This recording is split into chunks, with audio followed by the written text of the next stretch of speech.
Al explorar las raíces y el desarrollo histórico de la Iglesia Católica y la Iglesia Ortodoxa, nos adentramos en dos trayectorias distintas que han moldeado el cristianismo a lo largo de los siglos. Por un lado, la Iglesia Católica, con su desarrollo centralizado en Roma, donde el Papa ha sido una figura clave desde los primeros tiempos. Esta centralización se basa en la creencia de que el apóstol Pedro, considerado el primer Papa, recibió las llaves del reino de los cielos de Jesús mismo, como se menciona en el Evangelio según San Mateo, capítulo 16, versículo 19. Te daré las llaves del reino de los cielos. Todo lo que ates en la tierra será atado en el cielo, y todo lo que desates en la tierra será desatado en el cielo. Por otro lado, la Iglesia Ortodoxa se ha desarrollado en torno a varios patriarcados, incluyendo Constantinopla, Antioquía, Alejandría y Jerusalén. Esta estructura refleja una visión más colegiada del liderazgo eclesiástico, en la que cada patriarcado mantiene cierta autonomía. Esta concepción se basa en la idea de la igualdad entre los apóstoles, como se refleja en el libro de los Hechos, capítulo 15, donde se describe el Concilio de Jerusalén, mostrando cómo los líderes de la iglesia primitiva trabajaron juntos en decisiones importantes. Este contraste entre un liderazgo centralizado y uno más descentralizado y colegiado ha sido fundamental en la forma en que ambas iglesias han entendido la autoridad y la tradición.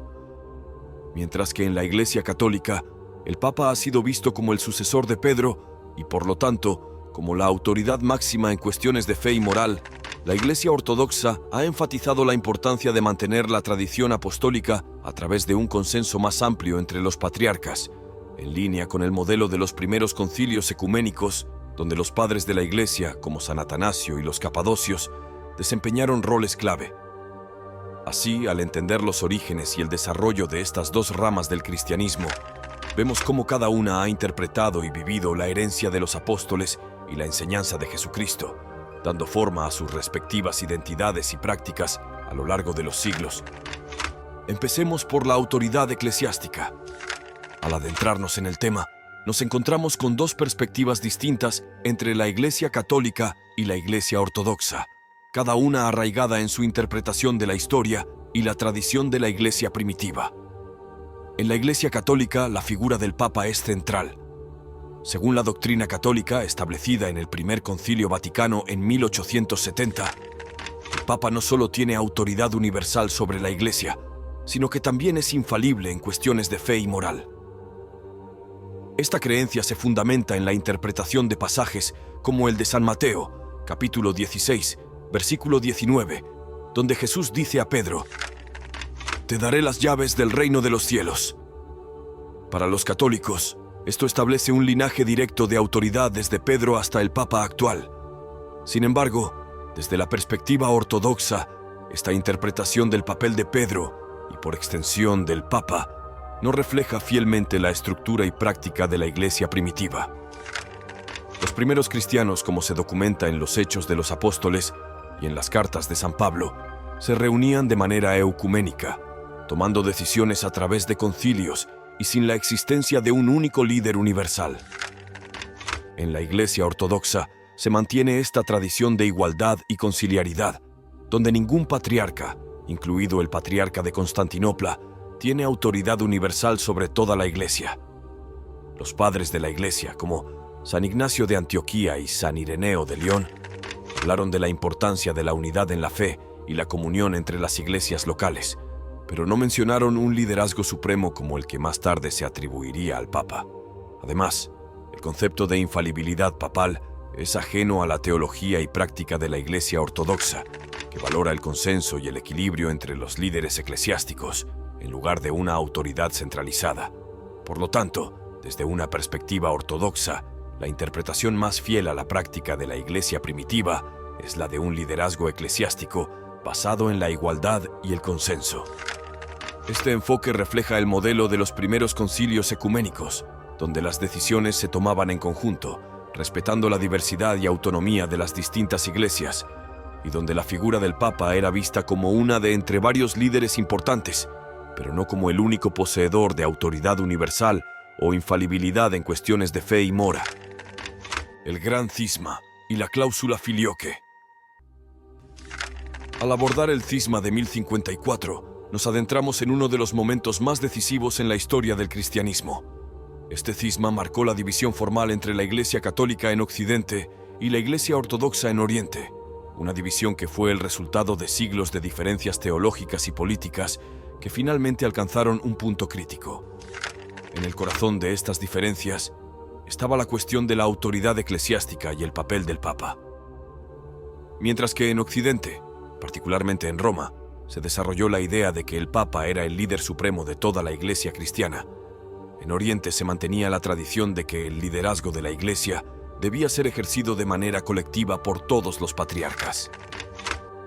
Esta diferencia en la comprensión de la autoridad eclesiástica no era solo una cuestión de gobierno, sino que reflejaba dos formas distintas de entender la Iglesia y su misión en el mundo.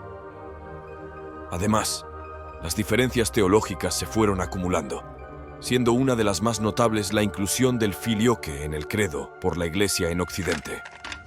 Esta adición, que afirmaba que el Espíritu Santo procede tanto del Padre como del Hijo, fue rechazada por la Iglesia en Oriente por no haber sido aprobada en un concilio ecuménico y por alterar el equilibrio de la Trinidad, tal como fue establecido por los padres de la Iglesia en los primeros 7 concilios ecuménicos. El cisma de 1054 fue, por tanto, el culmen de estas tensiones acumuladas. Aunque hubo intentos posteriores de reconciliación, las diferencias doctrinales, litúrgicas y políticas ya estaban profundamente arraigadas. Este cisma no solo dividió a la Iglesia, sino que también reflejó las crecientes diferencias culturales y políticas entre Oriente y Occidente. La importancia de este evento no puede subestimarse. Representa no solo una división en la organización de la Iglesia, sino también en la manera en que la fe cristiana es entendida y vivida. A día de hoy, el cisma de 1054 sigue siendo uno de los capítulos más significativos en la historia del cristianismo, marcando no solo una división geográfica, sino también una profunda diferencia en la comprensión de la teología, la liturgia y la estructura eclesiástica en la Iglesia Católica y la Iglesia Ortodoxa. La Iglesia Católica, en su versión del credo, incluye la palabra filioque, indicando que el Espíritu Santo procede tanto del Padre como del Hijo. Esta inclusión se consolidó en la Iglesia de Occidente durante la Edad Media, aunque comenzó a utilizarse en algunos lugares desde mucho antes.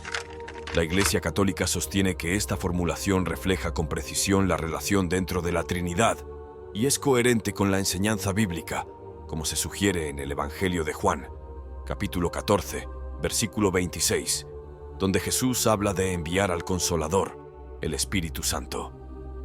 Por otro lado, la Iglesia Ortodoxa mantiene el credo en su forma original, sin el filioque.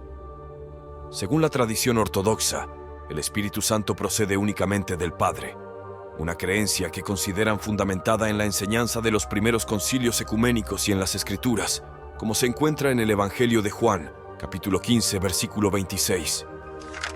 Pero cuando venga el Consolador, a quien yo os enviaré del Padre, el Espíritu de verdad, que procede del Padre, Él dará testimonio acerca de mí. Según la teología ortodoxa, al decir que el Espíritu Santo procede también del Hijo, se rompe el equilibrio de la Trinidad, dando a entender que el Padre y el Hijo comparten algo que el Espíritu Santo no tiene. Esto podría interpretarse como si se colocara al Espíritu Santo en una posición subordinada con respecto al Padre y al Hijo, lo cual es contrario a la comprensión ortodoxa y establecida en el credo original de que las 3 personas de la Trinidad son coiguales y coeternas. La inclusión del filioque en el credo por parte de la Iglesia Católica y su rechazo por la Iglesia Ortodoxa no es solo una cuestión de una palabra.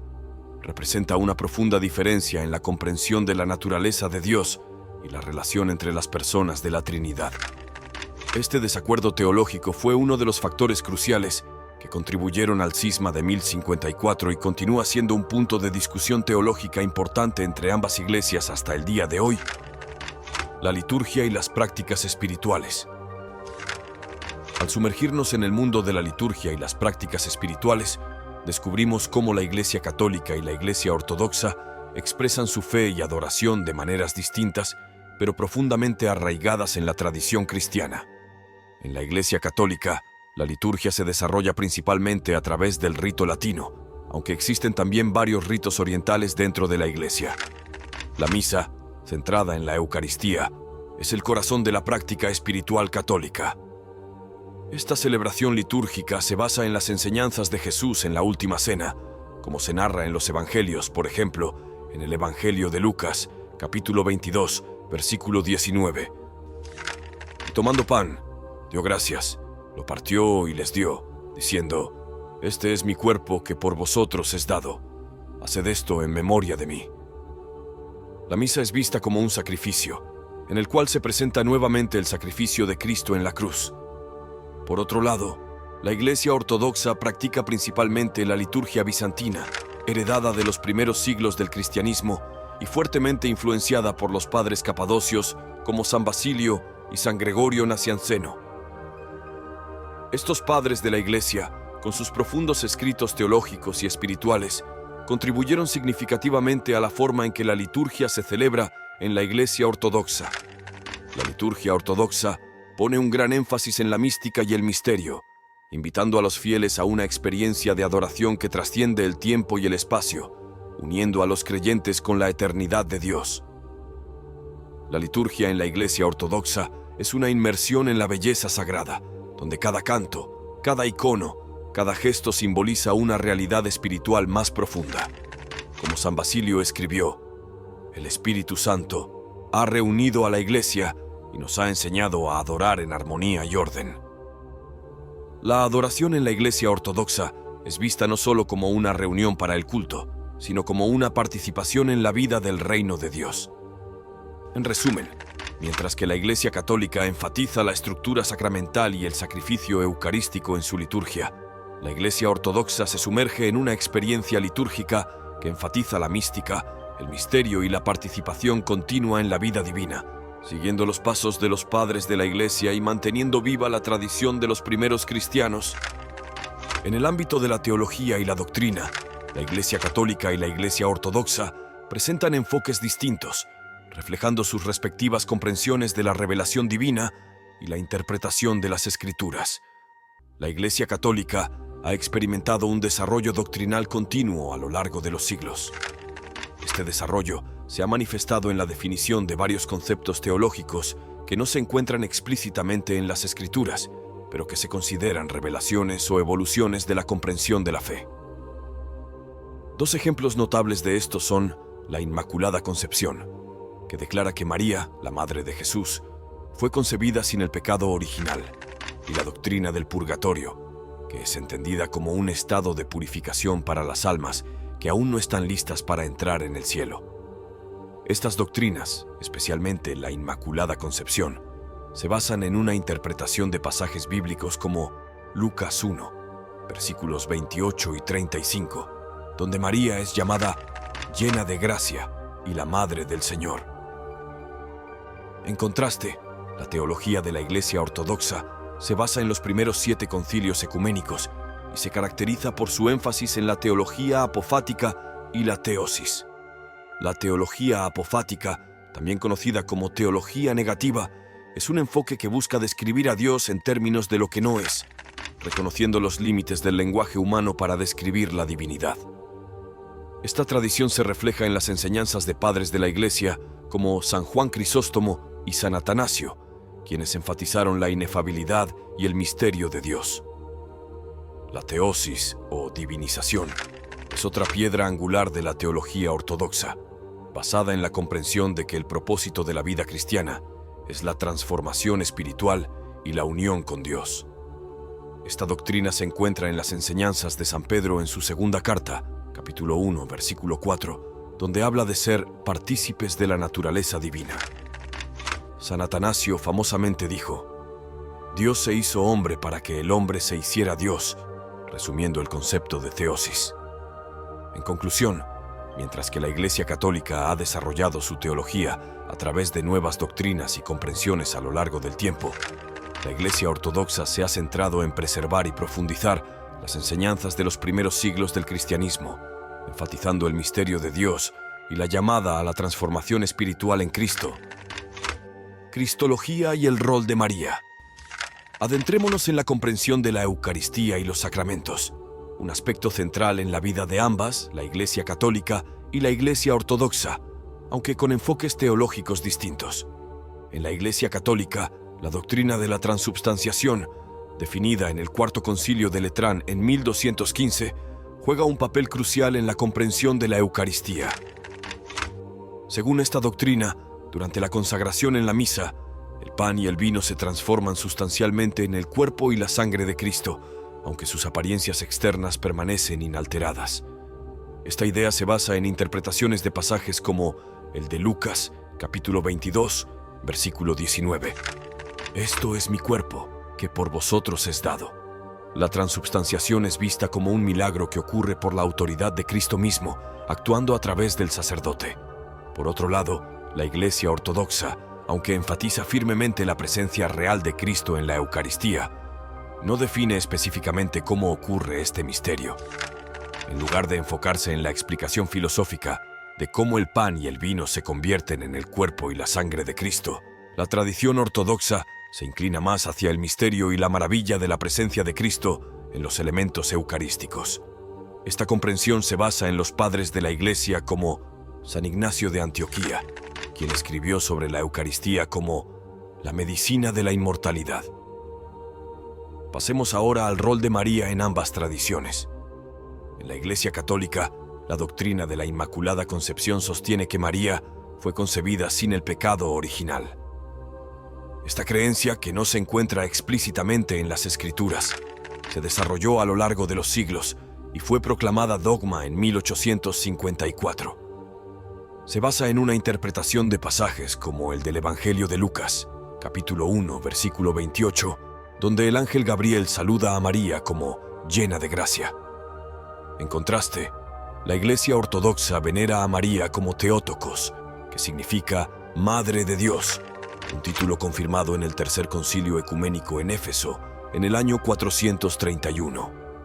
Sin embargo, la ortodoxia no acepta la doctrina de la Inmaculada Concepción, pues considera que María, aunque libre de pecado personal, nació con la misma naturaleza humana caída que todos los demás seres humanos. La ortodoxia ve a María como el ejemplo supremo de cooperación con la gracia de Dios, sin necesidad de una excepción milagrosa desde su concepción. En resumen, mientras la Iglesia Católica define con precisión la naturaleza del cambio que ocurre en la Eucaristía y sostiene doctrinas como la Inmaculada Concepción, la Iglesia Ortodoxa se enfoca más en el misterio y la veneración de la presencia real de Cristo en la Eucaristía y en la naturaleza humana, aunque santificada, de María. Explorando el papel de la tradición en la vida y enseñanza de la Iglesia Católica y la Iglesia Ortodoxa, encontramos que ambas confesiones valoran profundamente la tradición, aunque la entienden y aplican de maneras ligeramente diferentes. En la Iglesia Católica, la tradición y la enseñanza del magisterio, es decir, el Papa y los obispos en comunión con él, son consideradas fundamentales. Esta tradición incluye no solo las Escrituras, sino también las enseñanzas que se han transmitido a través de los siglos, interpretadas y explicadas por el magisterio. La Iglesia Católica ve la tradición como algo vivo y en desarrollo, capaz de proporcionar nuevas comprensiones a medida que la Iglesia se enfrenta a nuevos desafíos y preguntas. Este concepto se basa en pasajes como el de Juan, capítulo 16, versículo 13, donde Jesús promete que el Espíritu Santo guiará a los discípulos a toda la verdad. Por otro lado, la Iglesia Ortodoxa pone un gran énfasis en lo que se conoce como la Sagrada Tradición, que abarca las Escrituras, los 7 primeros concilios ecuménicos y los escritos de los padres de la Iglesia. Para la ortodoxia, la Sagrada Tradición es la transmisión continua de la fe y la vida de la Iglesia desde los tiempos de los apóstoles hasta el presente. Los padres de la Iglesia, como San Basilio el Grande y San Juan Crisóstomo, juegan un papel crucial en la interpretación y comprensión de esta tradición. San Basilio, en su tratado sobre el Espíritu Santo, enfatiza la importancia de las tradiciones no escritas que se han transmitido en la Iglesia. La ortodoxia ve la sagrada tradición no como algo estático, sino como la vida misma de la Iglesia, guiada por el Espíritu Santo y articulada a través de los siglos en los concilios ecuménicos y en los escritos de los santos. Este enfoque subraya la continuidad y la fidelidad a las enseñanzas originales de los apóstoles y los primeros cristianos, como se refleja en la segunda carta a los Tesalonicenses, capítulo 2, versículo 15, donde San Pablo insta a los fieles a mantener las tradiciones que os fueron enseñadas, ya sea por palabra o por nuestra carta. En resumen, mientras la Iglesia Católica ve la tradición como algo que se desarrolla y se interpreta a través del magisterio, la Iglesia Ortodoxa enfatiza la fidelidad a la sagrada tradición tal como se ha transmitido desde los tiempos de los apóstoles, interpretada y vivida a través de los concilios y los padres de la Iglesia.